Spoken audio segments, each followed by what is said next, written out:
عزیز دوستو، قرآن مجید کی سورہ توبہ میں سے ایک آیہ کریمہ میں نے تلاوت کی۔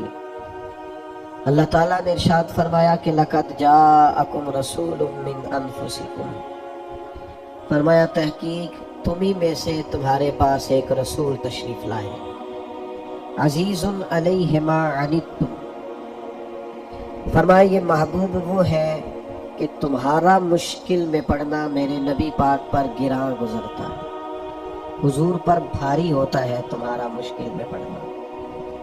حریص علیکم، وہ تمہاری بہت بھلائی چاہنے والے، بالمؤمنین رؤوف الرحیم، مومنوں پہ رؤوف بھی ہے اور رحیم بھی ہے۔ میرے عزیزو، نبی پاک علیہ السلام کی یہ شان ہے کہ امت کو کوئی تکلیف پہنچے، امت کسی آزمائش میں آئے، امت کسی تکلیف سے گزرے تو یہ چیز حضور علیہ السلام پر گراں گزرتی۔ نبی پاک صلی اللہ تعالی علیہ وسلم کو یہ بات تکلیف دیتی ہے، اس لیے کہ محبوب حریص علیکم ہے، بہت بھلائی چاہنے والے۔ بہت سارے لوگ ہماری بھلائی چاہتے ہیں، ہمارے اساتذہ، ہمارے مشائخ، ہمارے مخلص دوست، ہمارے ماں باپ، سب ہماری بھلائی چاہتے ہیں، لیکن ہماری اتنی بھلائی کوئی نہیں چاہتا جتنی مدینے والے محبوب چاہتے ہیں۔ ہمارے سب سے زیادہ خیر خواہ، ہمارا سب سے زیادہ احساس کرنے والے، ہماری تکلیف کو، ہمارے دکھ کو، ہماری پریشانی کو سب سے زیادہ سمجھنے والے اگر کوئی ہے تو وہ ہمارے نبی پاک صلی اللہ تعالی علیہ وسلم۔ حضور ہماری تکلیف کو سمجھتے ہیں، اور جس چیز کی جس مقام پر ہمیں حاجت ہے، محبوب وہ چیز ہمیں عطا کرتے ہیں۔ سب سے بڑی تکلیف کسی شخص کے لیے یہ ہوتی ہے کہ وہ ہدایت کے رستے سے دور ہو، اس کی آنکھوں کے سامنے گمراہی کا پردہ آ جائے، اس کی سوچیں وسوسوں کا شکار ہو، اس کا مزاج بے یقینی والا ہو، سوچیں ڈگمگاتی ہوں۔ یہ سب سے بڑی کسی شخص کے لیے تکلیف ہوتی ہے۔ جب کسی آدمی کو ہدایت کا نور مل جائے، نبی پاک صلی اللہ تعالی علیہ وسلم کو سب سے زیادہ اس بات کا دکھ رہتا تھا کہ میری امت ہدایت یافتہ ہو جائے، یہ کلمہ پڑھ لیں، ایمان مضبوط ہو جائے، یقین کی دولت انہیں مل جائے۔ اس بات کا بڑی شدت سے محبوب احساس فرماتے۔ آپ کبھی اس باپ سے ملیے گا جس کا بیٹا کسی غلط رستے پہ چل رہا ہو، اس ماں سے ملیے گا جس کا نازوں سے پالا بیٹا خدا نہ خواستہ نافرمانی کر رہا ہو۔ وہ جب آپ کے سامنے اپنا دکھ رکھیں گے، تکلیف رکھیں گے، تو آپ کو اندازہ ہوگا کہ وہ کس کرب کا شکار ہے۔ جب بچے بگڑتے تو محسوس ہوتا ہے کہ ساری کمائی لٹ گئی۔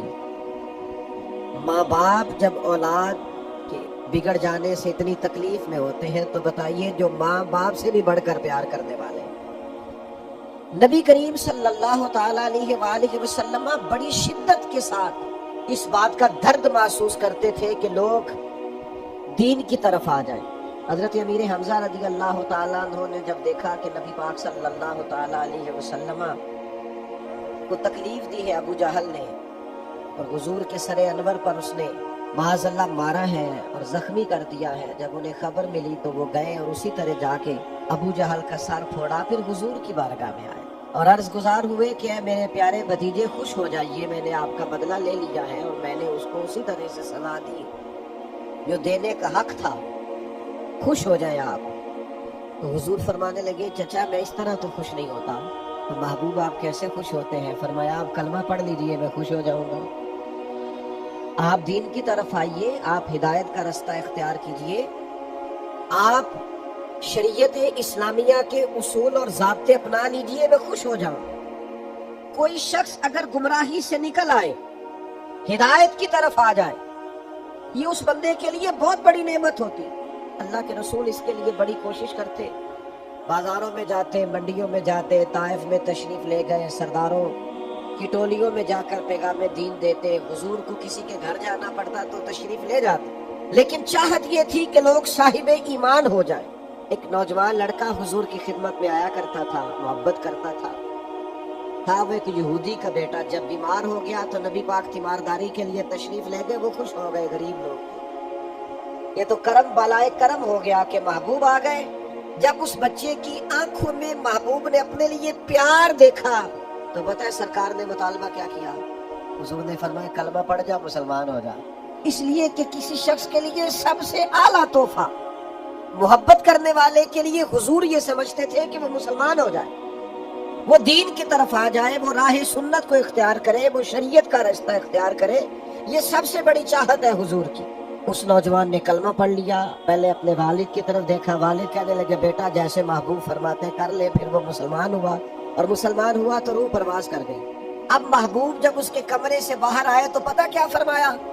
حضور فرمانے لگے اللہ کا شکر ہے جس نے میری وجہ سے اسے دوزخ کی آگ سے بچا لیا۔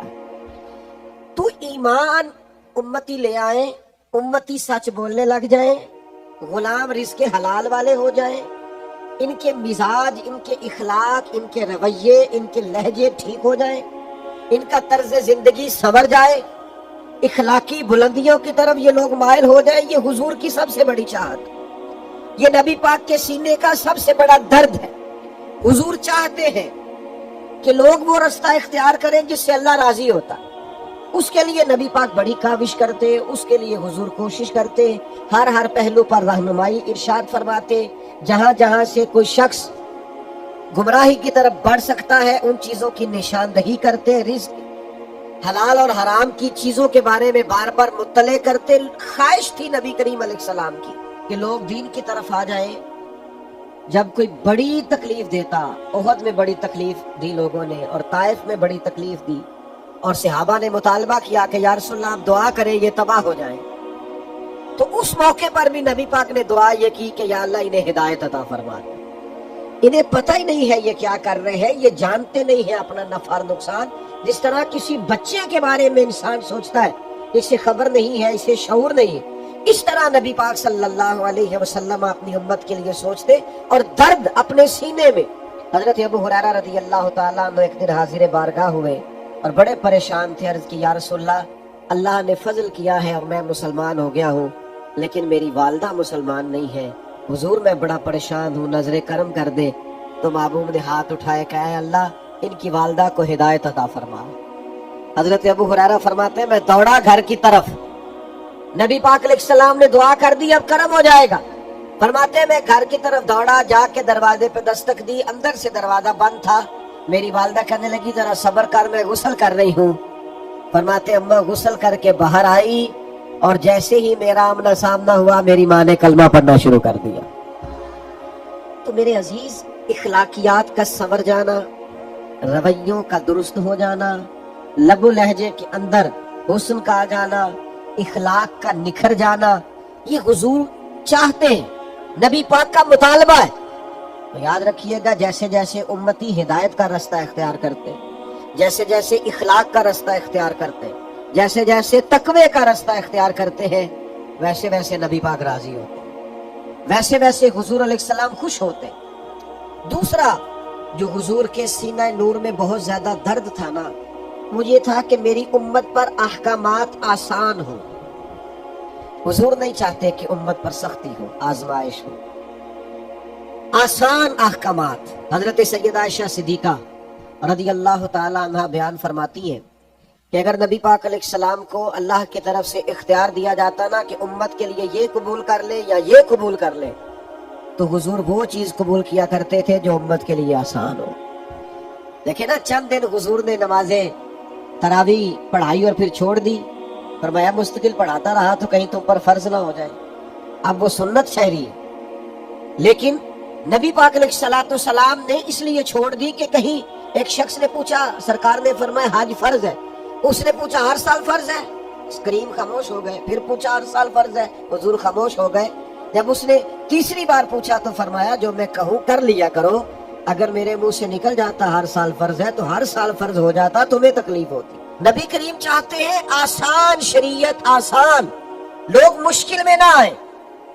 حضور علیہ السلام آسانی چاہتے ہیں۔ حضور علیہ السلام نا وصلی روزے رکھا کرتے تھے، یعنی آج روزہ رکھا، کل پھر رکھ لیا، پرسوں پھر رکھ لیا۔ تو کچھ صحابہ نے بھی چاہا ہم بھی وصلی روزے رکھیں، مسلسل روزے رکھیں، تو بیمار ہو گئے، تکلیف ہو گئی۔ تو اللہ کے حبیب علیہ السلام کو پتہ چلا کہ انہوں نے بھی اسی طرح روزے رکھے ہیں، تو حضور فرمانے لگے ایکم مثلی، تم میں سے میری طرح کا کون ہے؟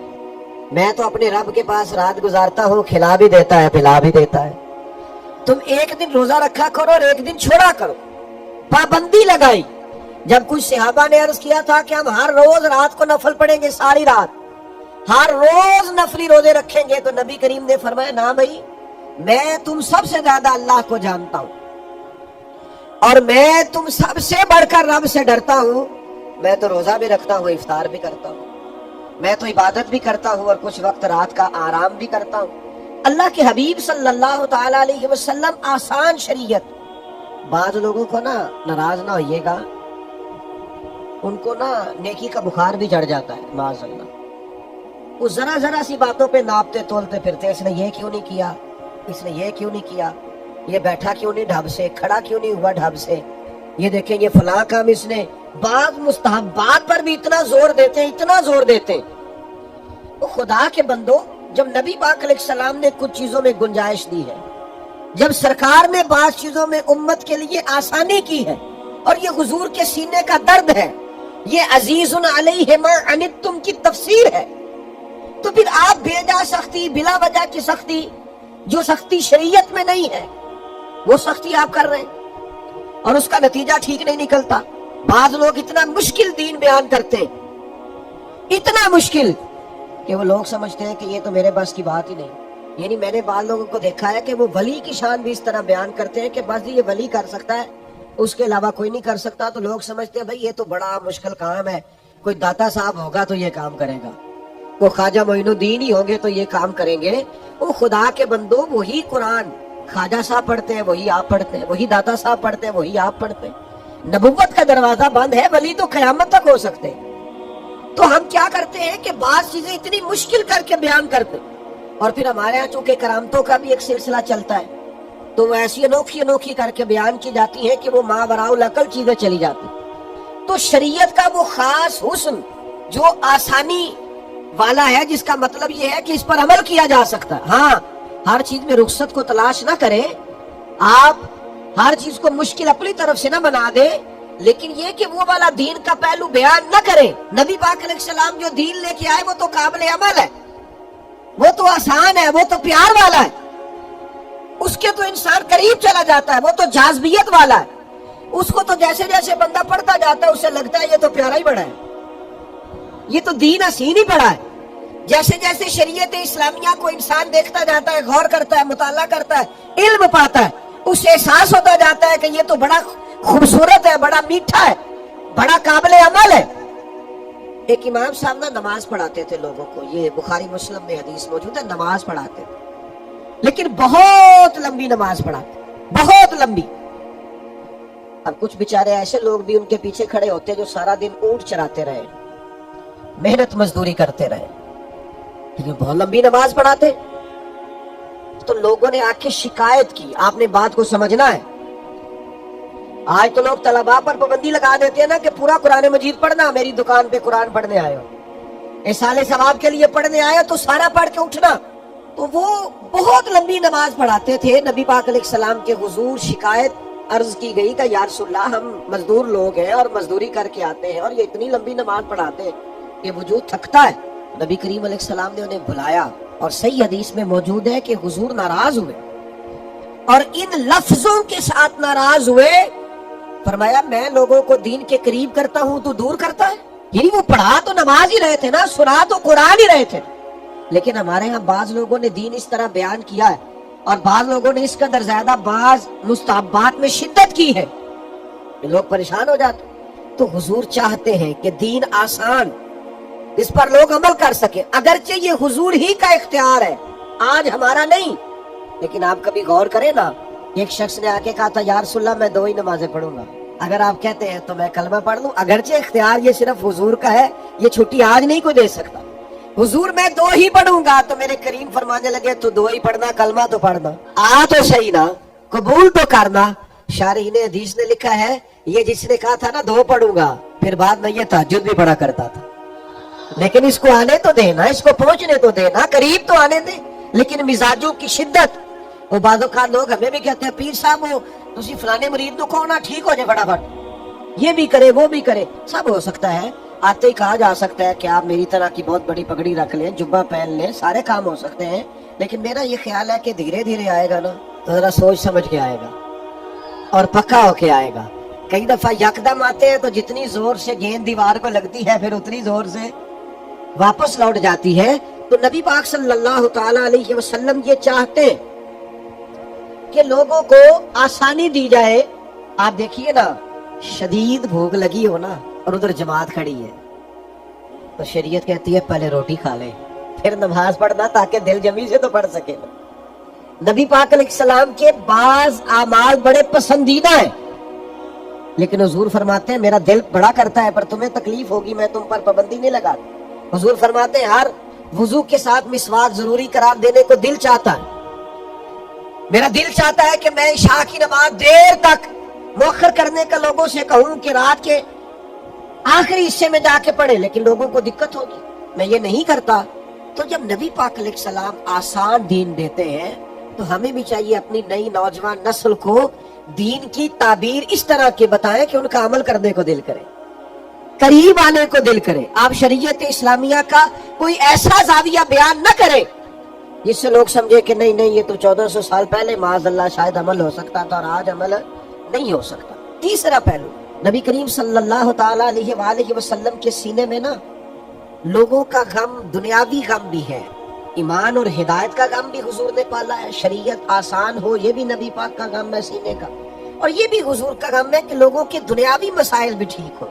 یاد رکھیے گا اور اس کو سمجھ لیجئے گا بات کو کہ نبی پاک صلی اللہ تعالی علیہ وسلم عام معاملات کے اندر بھی، عام معاملات، دیکھیے حضور لوگوں کو مکہ مکرمہ سے مدینہ طیبہ لے کے آئے تو حضور سے بڑھ کر کوئی توکل کا سبق دینے والا نہیں ہے، اور صحابہ سے بڑھ کر کوئی صابر بھی نہیں، توکل کرنے والا بھی نہیں۔ لیکن جب لوگوں کو حضور مکہ مکرمہ سے مدینہ طیبہ لے کے آئے تو سب سے پہلے ان کی رہائش کا بندوبست کیا، مہاجرین سے کہا انہیں بھائی بھائی بناؤ، ان کی رہائش، ان کی خوراک، ان کے کاروبار، ان کی ساری چیزوں کا نبی پاک نے خیال رکھا، توجہ فرمائی، اور پھر نبی پاک علیہ السلام نے انہیں تبلیغ پر یا جہاد کی طرف متوجہ کیا جب تک لوگ گھر سے ہی سکھی نہ ہو، جب تک ان کے دنیاوی مسائل ہی حل نہ ہو۔